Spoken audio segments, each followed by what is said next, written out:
saya Wirawati Brobangun. Saya dari kelas 11 IPA 1 SMA Negeri 1 Tiga Panah. Di sini saya akan menjelaskan penjelasan mengenai teks eksplanasi. Selamat menyaksikan.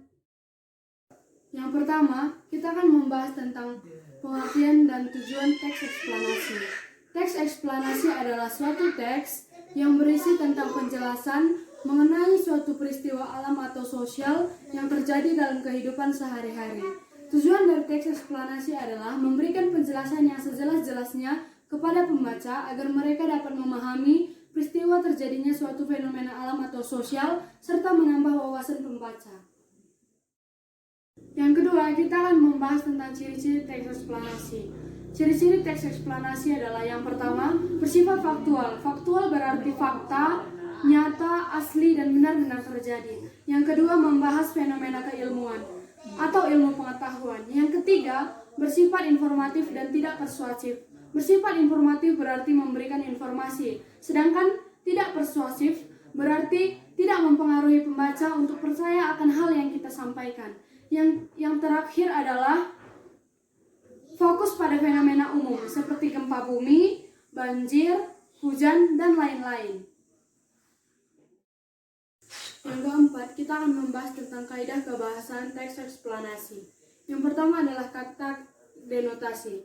Kata denotasi berarti memiliki makna yang sesungguhnya. Contohnya, bunga tumbuh di halaman merupakan kata denotasi. Sedangkan aku mendapatkan bunga tidur tidak termasuk pada kata denotasi.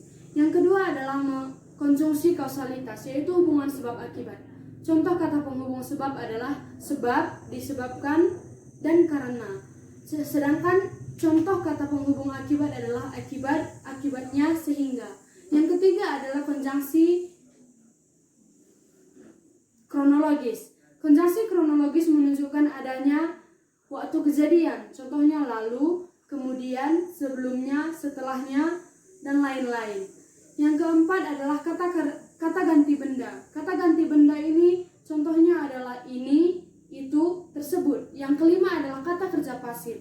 Kata kerja pasif ini subjeknya diakhiri dengan kata pekerjaan, sedangkan awalnya diawali dengan imbuhan di dan ter.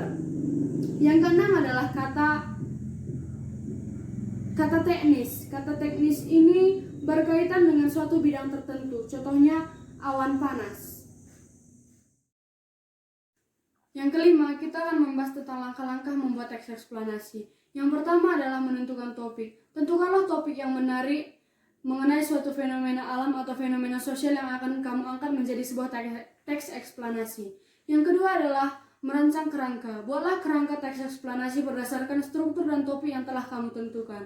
Yang ketiga adalah membuat referensi. Cantumkanlah data dan fakta yang kamu kumpulkan dari berbagai sumber dalam rangkaian teks eksplanasi yang telah kamu siapkan. Yang keempat adalah mengembangkan teks. Kembangkanlah teks yang telah kamu rangkai menjadi sebuah teks eksplanasi yang utuh sehingga indah untuk dibaca. Yang kelima adalah menyunting teks. Suntinglah atau baca kembali teks yang telah kamu selesaikan, lalu sunting kembali jika ada kesalahan.